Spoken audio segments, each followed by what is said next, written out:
about the subject of RFID and flexible sensor. Unit 2 tags and protocols. Unit 2 tags and protocols. Basic tag capabilities. What are the topics available in the Unit 2 tags and protocol? Basic tag capability, physical characteristics, power source, air interface, information storage and processing capacity, standards, protocol terms and concept, how tags store data, simulation, anti-collision procedure, tag features for the security, preventing, learn to troubleshoot tag communications. First we discuss about the basic tag capabilities. The purpose of the RFID tag is to the physically attach the data object to that items. Each tags have the internal mechanism storing the data, way to communicating that data. So not every slot is the RFID tag as a microstrip, a built-in a power source. RFID tag has a coil or antenna some slot.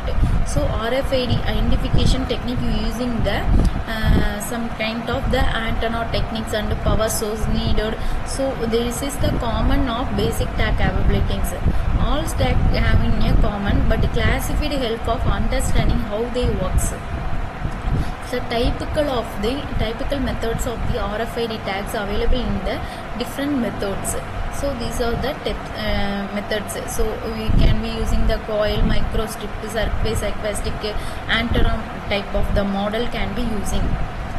So many basic operation can be performed with the RFID tag, but two of them universally: attaching the tag, reading the tag.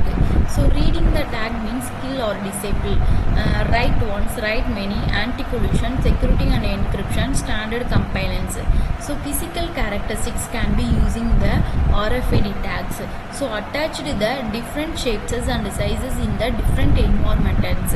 First we discuss about the plastic buttons and discuss central hole for the fasteners. So PVC means the plastic buttons and discus model can be using. RFID tag shape like the credit card, some the contactless smart card can be using.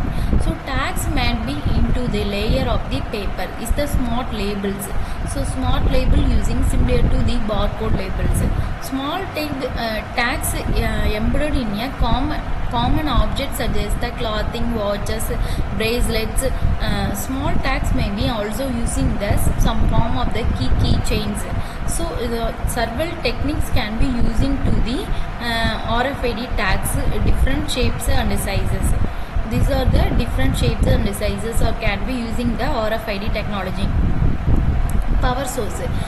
Tag can be categorizing the power source to power. It also determining the factor cost and cost of the tags. So two tags are available in the basic tag and active tag in a power source. So basic tag can be using their energy from the some method of the transmission from the reader. Active tags means the onboard battery to power communication, processor, memory and sensor. Battery power of some function but still allow the reader to power communication with the termed active. So will be more recent technology of the semi-passive can be used. One additional type of the tag, not only cables applying the power of itself. To intimate in communicating with the other tags is the kind of without aid of the reader. So the two-way tags can be used. An active tag may be extremely long read range, may perform some function on the absencing of the reader. So battery power of the environmental sensor can be using to the this identifying the items. So air interfacing. So air interfacing describes the way of the tag communicating with the reader. So intermediate determining the tag reader range and identifying readers. So power source. What are the tag available in the major attributed including the tag, power source, operating frequency, communication mode, keying, encoding, coupling techniques are using. So operating frequency means the frequency can be generating the electromagnetic frequency can be to communicating to obtain the power. So what are the electromagnetic spectrum technique using in operating the frequency ranges, low frequency and high frequency, ultra high frequency ranges at the microwave. These are the types of the low frequency, high frequency and ultra high